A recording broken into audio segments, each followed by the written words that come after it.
სალამი, მოგესალმებით, ვაგრძელებთ ჯონ მაკარტურის საუბრების ქართულ ენაზე ატვირთვას, ეს არის ბიბლიური კითხვები და პასუხები. როგორც გითხარით, ეს კოვიდის პერიოდში ხდება 2020 წელს, კარანტინში და ძალიან ბევრი ადამიანს აწუხებს სიკვდილის და სიცოცხლის პრობლემა და ეს კითხვაც ჯეიმსისგან აქედან არის დასმული.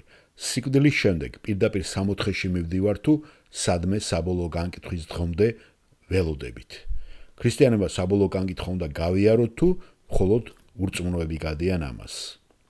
და პადონ ჯონ მაკარტურის პასუხი. ადრეც ბევრი გვაგაცემული ამაზე პასუხები, იმ 1000 პასუხიდან რომელიც უკვე დაწერილია და ჩეტანილია, თქვენ შეგიძლიათ მოძებნოთ ამაზე ბევრჯერ არის, მაგრამ მე მაინც დავტოვე ესეც, რომ ყოველთვის ჩვენ კარგად გვახსოვდეს ეს. ძალიან ბევრი ადამიანს აწუხებს ეს, იმიტომ რომ მართლმადიდებლობა, კათოლიციზმი, იცით, აღარ ვლაპარაკობ სხვა რელიგიები, სხვადასხვა ინტერპრეტაციებს აძლევენ.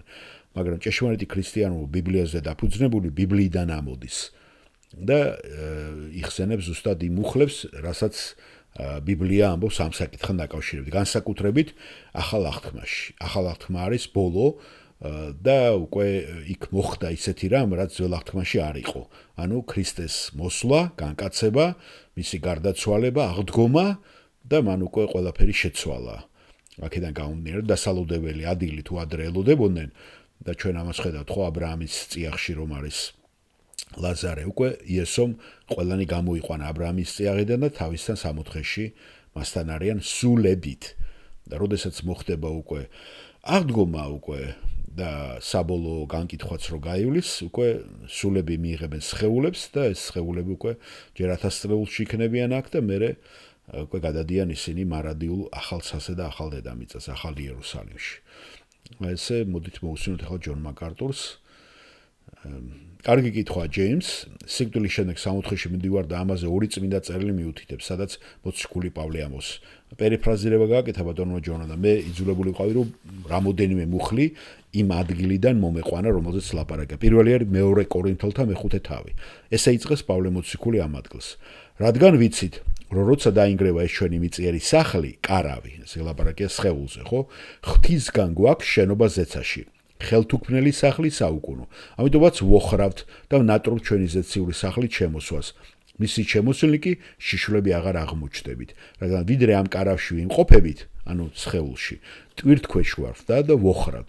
ვინაიდან გახდა კი არ გსურს არამედ შემოსვა, რათა მოკვდავი შთაინთქა სიცოცხლით. სწორედ ამისათვის შექმნა ღმერთმა და სული მოგცა საწინდრად. ამიტომ ვართ ყოველთვის მხნედ და ვიცი რომ სანამ სხეულში ვართ და ამკვიდრებული, აი კარავი ახლა უკვე სხეულზე ამბობს პავლე, ხო? განშორებული ვართ უფლისაგან. ვინაიდან რწმენი დავდივართ და არა ხილვით. თუმცა მხნედ ვართ და გვირჩევნია გამშორდეთ სხეულს, რათა უფალთან დავბინავთ. ეს არის საზეპირო ადგილი, რომელსაც ყოველთვის იყენებენ ბიბლიური ქრისტიანები, ხო? აი ეს მეორე კორინთელთა 5:8. თუმცა მხნედ ვართ, გვირჩევნია გამშორდეთ სხეულს, რათა უფალთან დავბინავთ.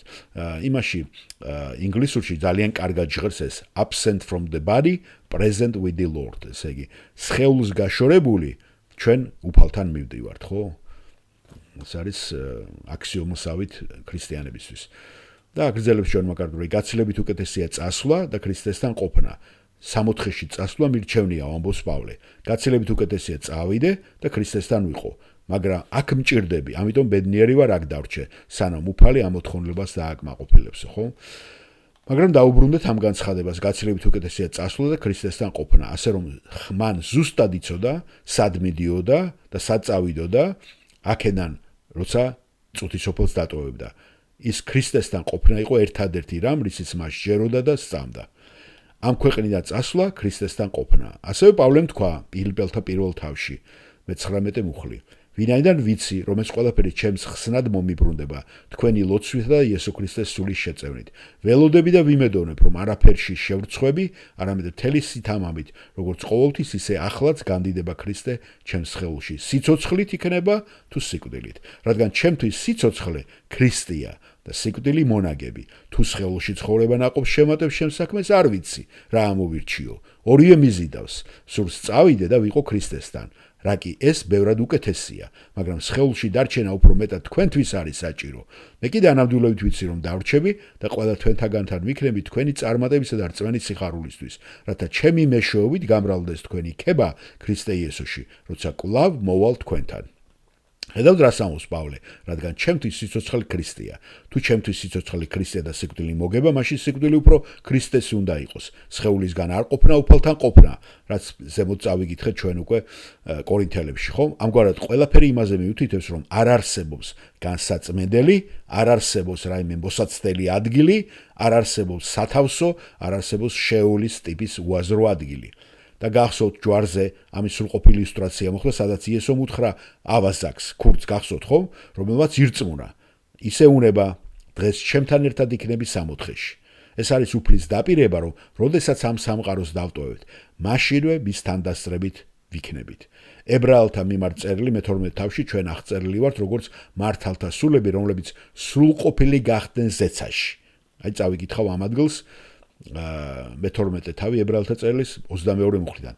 არამედ მიეახალეთ სიონის მთასა და ცოცხალი ღვთის ქალაქს, ზეციურ იერუსალიმს და 10,000-ობით ანგელოს, მოზეიმეს საკრებულოს და ცაში ჩაწერილ პირმშოთა ეკლესიას, ყოველივეს გამკითხავ ღმერთს და განსრულებულ მართალთა სულებს და ახალი აღთქმის შუამავალს იესო ქრისტეს და საბკურებელ სისხლს, რომელიც აბელის სისხლზე უკეთესად მეტყველებს. ესე იგი ჩვენ სულიერად, გონებრივად, ხო? ჩვენ უკვე ზეცაში ვართ. აი ეს უნდა ყოველთვის ადამიანს და მორწმუნეს ახსოვდეს, რომ ეს განცდა უნდა ქონდეს ადამიანს, ქრისტიანს. აქ სხეულებრივად ვარ ჩვენ, მაგრამ ჩვენი გონები, ჩვენი ფიქრები, ჩვენი სულებით უკვე ჩვენ იქა ვართ. იესოსთანა ვართ, გესმით? და უბრალოდ ახლა ფიზიკურად ჯერ არ გადავადლე, გავშორდები თუ არა ამ სხეულს, გარდაცვალების პირდაპირ უკვე მიდივართ, მაგრამ გონებრივად და სულიერ ჩვენ იქა ვართ. აგრძელებს ჯონ მაკარტური, ასე რომ ჩვენი სულიერი არსებები ვართ ზეცაში უფლის თანდასწრებით, რომლებიც ჩვენი სხეულის აღდგომას ველით. ეს არის იესო ქრისტეს დაპირება ჩვენთვის. მადლობა მოსვენისათვის.